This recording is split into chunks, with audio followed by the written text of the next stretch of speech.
Charge షీట్లో page number 44 further the adulterated ghee in rejected 4 tankers of MS AR Dairy Food Private Limited were resupplied to the TTD in the supply orders of MS Sri Vaishnavi Dairy Specialities Private Limited, and TTD accepted the same. అంటే టీటీడీనే చంద్రబాబు నాయుడు గారు ముఖ్యమంత్రిగా ఉండగా ఇది CBI charge షీట్లో mention చేసింది.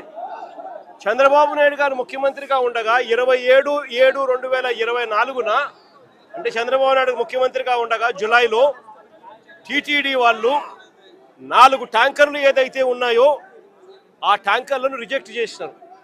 ఆ reject చేసిన ఆ ట్యాంకర్లు మళ్ళీ ఇదే చంద్రబాబు నాయుడు గారి ముఖ్యమంత్రిగా పరిపాలన చేస్తూ ఉన్న ఇదే పీరియడ్లోనే అవే ట్యాంకర్లు తిరిగి మళ్ళా వెనక్కి వెళ్ళిపోయి మళ్ళీ టీటీడీలోకి ప్రవేశించాయి. దొడ్డిదారున మళ్ళీ టీటీడీలోకి వేరే వాళ్ళ పేరుతో మళ్ళీ ప్రవేశించాయి. దాన్ని టీటీడీ యాక్సెప్ట్ చేసింది. అవే ట్యాంకర్లు లడ్డూ తయారీకి కూడా వాడారు అని చెప్పి ఏకంగా సిబిఐఏ చంద్రబాబు నాయుడు గారి ప్రభుత్వం మీద వాళ్ళు చేసిన తప్పుల మీద వాళ్ళు చేసిన అన్యాయం మీద ఏకంగా సిబిఐఏ ఛార్జ్ షీట్లో వేసింది.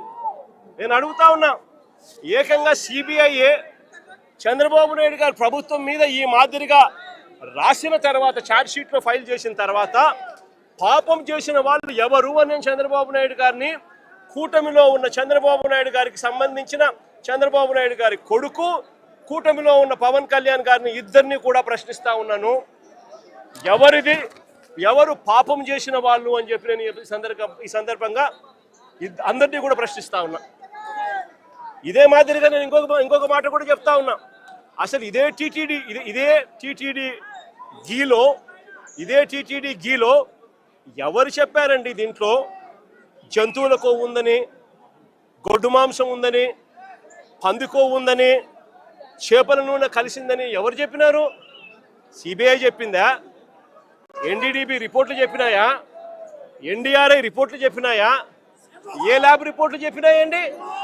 కేవలం చెప్పింది ఎవరు అని అంటే స్వార్థ రాజకీయాల కోసం చంద్రబాబు నాయుడు, స్వార్థ రాజకీయాల కోసం పవన్ కళ్యాణ్, స్వార్థ రాజకీయాల కోసం చంద్రబాబు నాయుడు కొడుకు లోకేష్, స్వార్థ రాజకీయాల కోసం వీళ్ళకు డంకా బజాయిస్తా ఉన్న వీళ్ళ ఎల్లో మీడియా, ఆ ఈనాడు, ఆ ఆంధ్రజ్యోతి, ఆ TV5. నేను అడుగుతా ఉన్నా, వీళ్ళు తప్ప ఇంకా ఎవరైనా చెప్పారా అని అడుగుతా ఉన్నా. అంటే ఒక లేనిది, ఒక అబద్ధానికి రెక్కలు కట్టడం, ఆ అబద్ధాలను ప్రచారం చేయడం, ఆ దుష్ప్రచారం ద్వారా రాజకీయ లబ్ధి పొందాలనుకోవడం ఇంతకన్నా హేయమైన పని ఎక్కడైనా ఉంటుందా అని. ఇలాంటి సందర్భంలో సిబిఐ ఇచ్చిన ఈ ఛార్జ్ షీట్ నేపథ్యంలో చంద్రబాబు నాయుడు గారు చేయాల్సిన పని ఏమిటి? వెంకటేశ్వర స్వామికి లంపలేసుకోవడం, ప్రజలకు క్షమాపణ చెప్పడం. అలాంటి పని చంద్రబాబు నాయుడు గారు ఎందుకు చేయడం లేదు అని చెప్పి, చంద్రబాబు నాయుడు గారికి మానవత్వం ఉందా చంద్రబాబు నాయుడు గారికి అని చెప్పి చంద్రబాబు నాయుడు గారిని ప్రశ్నిస్తూ మా వాళ్ళు చంద్రబాబు నాయుడు గారికి జ్ఞానోదయం రావాలని గుళ్ళల్లో ప్రార్థనలు చేశారు, గుళ్ళల్లో పూజలు చేశారు. చంద్రబాబు నాయుడు గారికి దేవుడు జ్ఞానోదయం ఇవ్వాలని, చంద్రబాబు నాయుడు గారిలో మార్పు రావాలని, చంద్రబాబు నాయుడు గారు దేవుణ్ణి అమ్మే పరిస్థితిలోకి రాకుండా ఆయనకు బుద్ధి జ్ఞానం ప్రసాదించమని చెప్పి ఆయనకు, ఆయన కొడుకు, ఇంకా ఆయనతో పాటు కూటమిలో ఉన్న పవన్ కళ్యాణ్ గారికి అందరికీ కూడా చిప్పు రిపేర్ చేయమని చెప్పి అందరూ కూడా గుళ్ళల్లోకి వెళ్ళి పూజలు కూడా చేశారు. నేను అడుగుతా ఉన్న తప్పేముంది అని.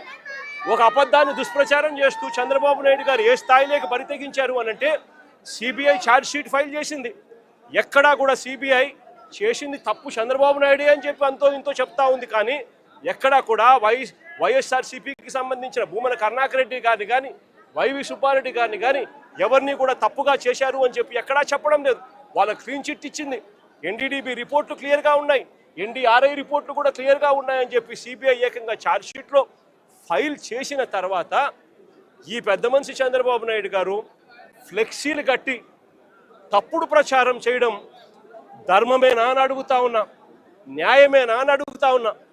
అటువంటి ఫ్లెక్సీలు, అటువంటి అన్యాయమైన మాటలు దాంట్లో రాసి తప్పుడు ప్రచారం చేస్తా ఉన్న నేపథ్యంలో చంద్రబాబు నాయుడు గారిని ఎవరైనా కూడా ఈ వాస్తవాలన్నీ కూడా చెబుతూ చంద్రబాబు నాయుడు గారిని ఎవరైనా గట్టిగా నిలదీస్తే చంద్రబాబు నాయుడు గారిలో అసహనం వచ్చి ఏ స్థాయిలోకి వెళ్ళిపోయాడు అని అంటే, మొన్న అంబటి రాంబాబు అన్న విషయంలో చూసాం జంగల్ రాజ్ పరిపాలన ఎలా జరిగింది అని. దానికన్నా ముందు